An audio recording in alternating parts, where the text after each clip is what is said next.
Great to have so many guys go in the game and contribute for a Marquette win. At the end of the day, that's what we want. Jim Chones, Oso Ighodaro, two special Marquette players, two special Marquette big men. Jim Chones spoke to the team before the game, gave the pregame talk, and it was a terrific message. Oso talked to the team at the end of shoot-around. Phenomenal message. I would say probably two of the most intelligent Marquette basketball players of all time. As for the game, I thought, our defensive effort on about 80% of our possessions was terrific. 20% we'd love to have back and had some breakdowns in. But the guys flew around. We played with good effort. And then we had a lot of guys contribute on the offensive end. You've talked a lot about how good the bench guys have been in practice lately. What'd you like most about the way they played today? Well, I thought they played with no fear. They played aggressively. Jim Chones told our guys in the locker room, he must have said it 15 or 20 times. He said, play to win the game. Play to win the game. Nothing else matters. And I thought the guys that came off the bench had a good spirit about them. I had subbed a few guys at different times because I didn't like a play or two, but I thought the guys that came in had a great energy and willingness to try to make the next play. What else did Jim Chones talk about? He talked about his experiences here. He talked about his observations of our program from afar. He talked a little bit about the Cavs because that's his team, and it's a team that he knows really well, and what makes their team so good right now. But I think it was meaningful for him to sit in our locker room with our guys and, talk to them about what goes into winning. And talking about a guy who had a 98% winning percentage in a Marquette uniform. So if anyone is an authority on that, it's Jim Chones. You guys had about a week off. What kind of things were you preaching in that time off that kind of translated into the efficiency today that we saw?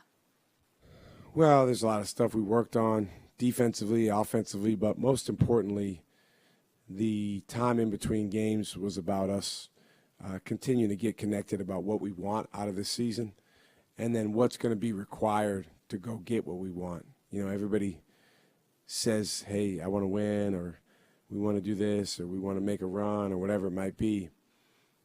But not everybody's willing to do what goes into that.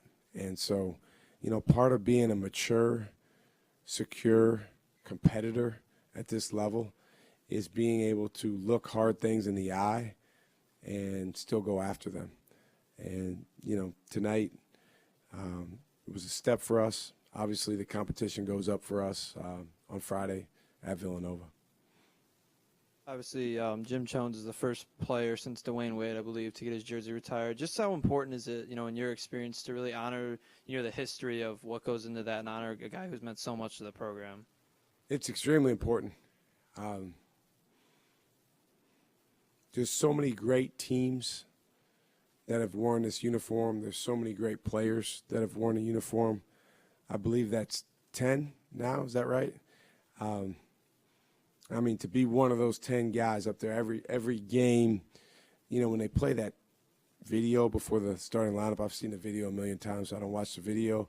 I look up in the rafters, and I just think about those guys, and I think about the two coaches as well, Al McGuire and Hank Raymonds, that are up there. And just what they put into this program, how they created success, the fact that they went through adversity just like we do, the fact that, their road wasn't always a smooth one. They all come from different backgrounds. And so it's great that he's up there next to Dwayne Wade because that's two of the best guys, two of the most accomplished guys to ever play here. Shaka, this might be a bit dated of a question considering there's a few more games played now than yesteryear, but you hit 20 wins tonight for the season. For the longest time, 20 wins was this magical barrier. You make 20, you're in the tournament no matter what. Just curious, in today's day and age with college basketball, is 20 wins still a benchmark that you celebrate, or is it just a really, really minor goal in terms of greater things ahead? That's a good point. It's not quite the same as before. Everybody's playing 31 now. It used to be, you only played in an MTE on certain years, so you didn't always play that many. So if you only played 28, then 20 wins is a lot more significant. But, hey, we celebrate when we got to 19. We celebrate when we get to 20. We'll celebrate, when we're fortunate to get to 21. We're just trying to stack wins and honestly just go 1-0. I think for our program, there's certainly high expectations. And, the guys that have been here, including Oso, have set a bar really high. And so, yeah, we expect to win 20 games. We expect to win more than 20 games. And we have the opportunity to do that if we can keep getting better. Back here, Shaka, just following up on something from a couple games ago, I remember you saying that you try to appreciate Stevie when he enters that kind of Stevie mode defensively and kind of the things he does out on the court. I know every time you recruit a player, you have a vision for them, but with everything that he does for you all defensively and, now in the Naismith Defensive Player of the Year, list, kind of has he developed more than you maybe even expected defensively as a player for you all? Well, no, nothing that Stevie does is really unexpected. I've come to expect it, but that doesn't mean I don't appreciate it. and it's not. It doesn't go without noticing how special he is. But we beat Illinois here. I think it was his third game of his career, and he played the last 10 minutes of that game and didn't come out just because he was being Stevie.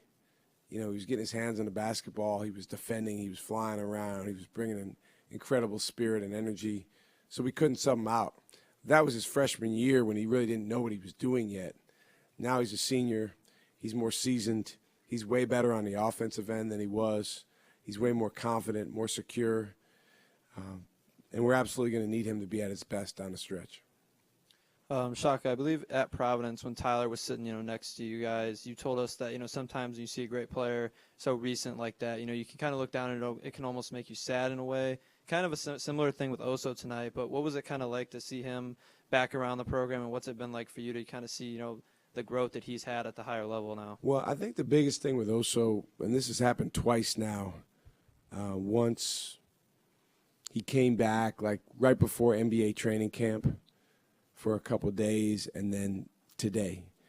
When he walks into Al McGuire Center, the reactions of our players and our coaches, support staff, that's priceless. And that's a testament to who he is as a person and the way that he impacted people. And he did it the old-fashioned way. He earned it. He didn't come in here necessarily and get anointed anything. He was playing behind Theo John. He was playing behind Dawson Garcia. He was playing behind Justin Lewis. He played 38 minutes total his entire freshman year. And he had certainly his version of Hell Week with us in April of 2021 when he was deciding whether this was the place for him with the new coaching staff. And obviously we're all so grateful that he decided that it was. But he's such a special player. I mean, throughout the year, I think about him and Tyler all the time. We don't have them, and, you have to move on and, try to be the best you can be with who you have. But you don't necessarily replace guys like that because they're unique guys. And, our guys are doing a good job of trying to collectively fill their shoes or do the things that they did. But this team's job is to continue to create our own identity around the players that are in our uniform, not really get overly caught up in the guys that are not anymore in our uniform. Teams know Cam always wanted to get back to his left hand, right? Yep. How is he able to use like his right foot and his pivots and everything just to create space, just to get those shots off? I mean, he's a savant. The guy's an offensive savant. But it was much harder for him. It was much easier for him to put up a big number when he was playing with 11 and 13 last year. Now it's harder, man. He had 14 points tonight. Those weren't easy. Those weren't easy points to come by. But I thought he distributed the ball well. I was really proud with the way he defended. I mean, the guy's maturity is really growing. And I think this bodes well for him even beyond Marquette, which we're not going to worry about right now because we've got